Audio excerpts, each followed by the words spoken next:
ህዝባዊ ወያኔ ሓርነት ትግራይ ህወሓት ዓለም አቀፉ ማህበረሰብ የፕሪቶሪያ ውል እንዲፈጸም ካላደረጉ በስተቀር አደጋ ላይ ነን ብለዋል።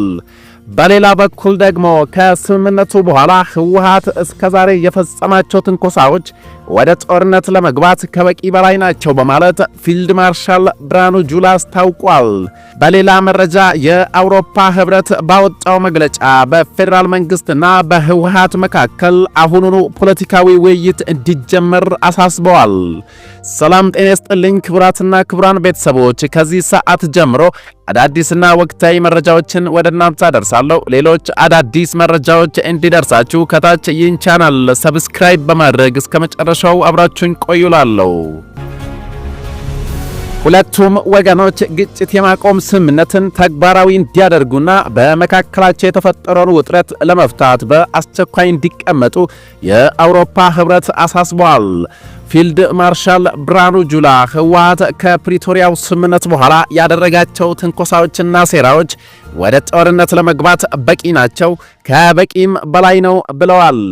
ህወሓት ደግሞ በበኩሉ የኢትዮጵያ መንግስት ሌላ ዙር ጦርነት ለማካሄድ ግልጽ እንቅስቃሴ እያደረገ ነው፣ የዓለም አቀፉ ህብረተሰብ ጣልቃ ገብቶ ሊያስቆመው ይገባል በማለት ጥሪ አቅርበዋል።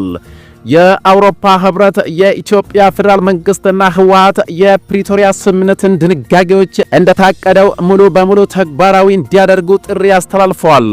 በአዲስ አበባ የሚገኘው የአውሮፓ የዲፕሎማሲ ማህበረሰብ ጥሪውን ያቀረበው ሶስተኛ ዓመት ግጭት የማቆም ስምምነትን በማስመልከት በጋራ ባወጡት መግለጫ ነው። ህወሓት በትናንትናው ዕለት ባሰራጨው መልእክት የኢትዮጵያ መንግስት የገባውን ውል አለማክበር ብቻ ሳይሆን በተቃራኒው እየተንቀሳቀሰ ነው ብለዋል። ዓለም አቀፉ ማህበረሰብ የውሉ አደራዳሪ ሀገራትና ተቋማት በተለይም አሜሪካ፣ የአውሮፓ ህብረትና የአፍሪካ ህብረት ውሉ ባለመተግበሩ በህዝባችን ላይ እየደረሰ ያለውን በደል ይገንዘቡልኝ ብለዋል።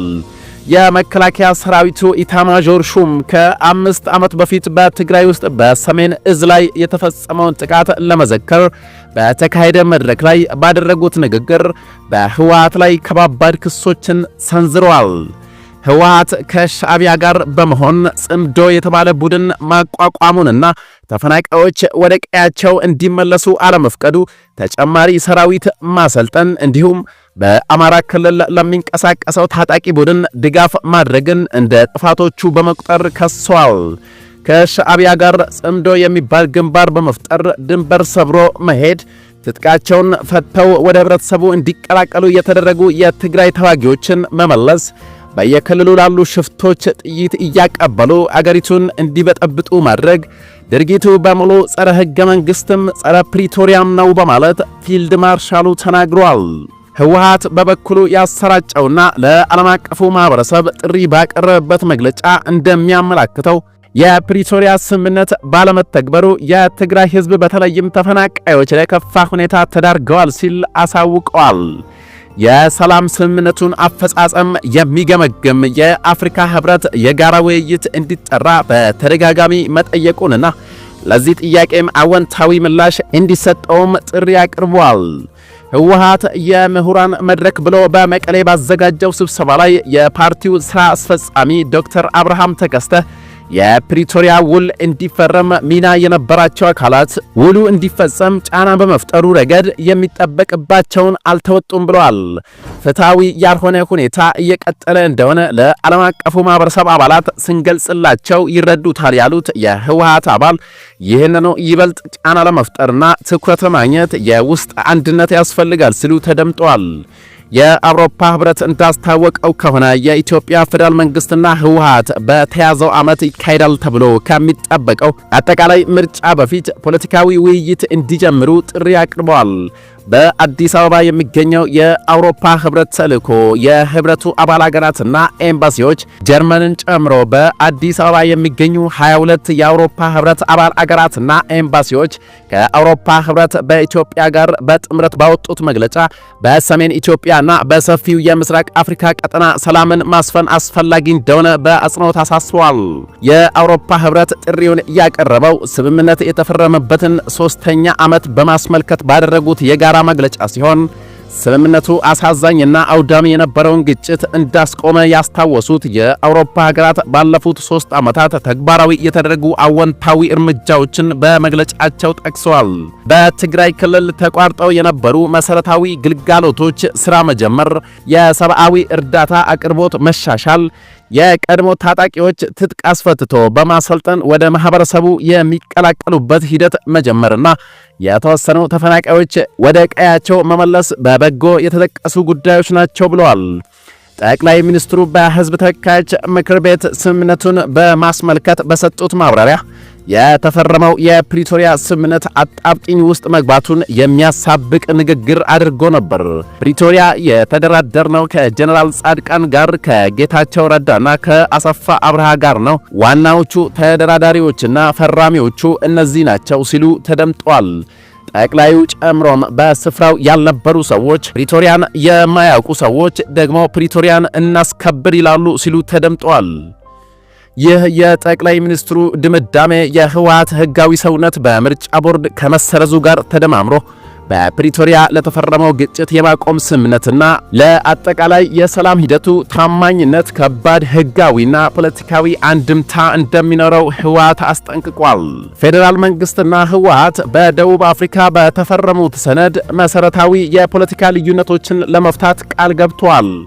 ስምምነቱ ከተፈረመ ከ3 ዓመት በኋላ ግን የተፈረሙ ውሎች ተግባራዊ አልሆኑም።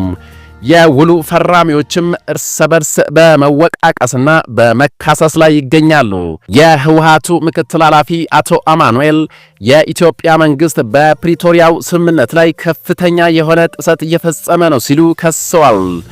በፕሪቶሪያው ስምምነት ውስጥ የተቀመጡ ግዴታዎችን በአግባቡ ባለመፈጸም የፌዴራል መንግስት ከትግራይ ኃይሎች እየወሰደ በአፋርና በተለያዩ ሌሎች አካባቢዎችም ትግራይን የሚዋጉ ታጣቂ ኃይሎችን በማሰልጠን በማደራጀት እንዲሁም ስምሪትን በመስጠት እየሰራ ነው በማለት ኃላፊው ወንጅለዋል። ሁለቱም ወገኖች የትግራይ ኃይሎች በዲዲአር ትጥቅ ይፈታሉ የሚል ስምምነት ላይ መድረሳቸውን የጠቀሱት ጠቅላይ ሚኒስትሩ መሳሪያ መደበቅ፣ ተጨማሪ ሰራዊት ማሰልጠንንና ማስመረቅ ግን አልተስማማንም ሲሉ በተዘዋዋሪ ከሰዋል።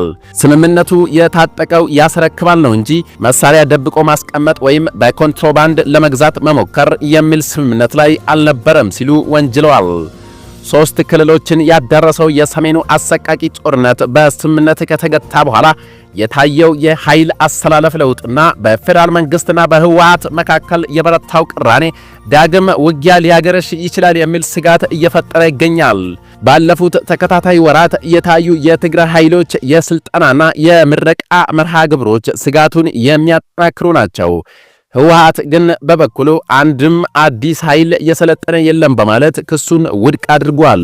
ፊልድ ማርሻል ብርሃኑ ጁላ ባደረጉት ንግግር ህወሓት በአገሪቱ ላይ ጉዳትና ስጋት እያደረሰ ቢሆንም ጦርነት ቢመጣ ደግሞ የበለጠ ጉዳት ይመጣል፣ በጊዜ ሂደት ቀልብ የሚገዛ ሰው ይፈጠራል በሚል መንግስት ዝምታን መምረጡን አስረድቷል። በሰሜን እዝ ላይ የተፈጸመውን ጥቃት ለመዘከር በተዘጋጀው ስነ ስርዓት ላይ ለዘመናት የትግራይ ህዝብን ለመጠበቅ ሰፍሮ በነበረው ሰራዊት ላይ የተፈጸመውን ጥቃት አሳፋሪ ክህደትና የታሪክ ጠባሳ ነው ሲሉ ገልጸውታል። አክለውም ህወሓት በጦርነቱ ወቅት የዘር ጭፍጨፋ ፈጽሞብኛል በማለት ሲከሰው ከነበረው ሻዕቢያ ጋር ጥምረት ፈጥሮ መስራቱ የክህደት ሌላ ማሳያ ነው ሲሉ ተናግረዋል። ፊልድ ማርሻሉ ጨምሮም ይህ ኃይል ክህደቱን ከጀመረ 50 ዓመቱ ነው።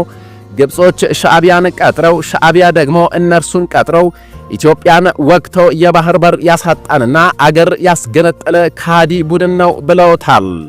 ኢታማጆር ሹሙ ንግግራቸው የተወሰኑ ቡድኖች እንጂ የትግራይ ህዝብንና አጠቃላይ የህወሓት አባላትን እንደማይመለከትም አጽንኦት ሰጥተዋል።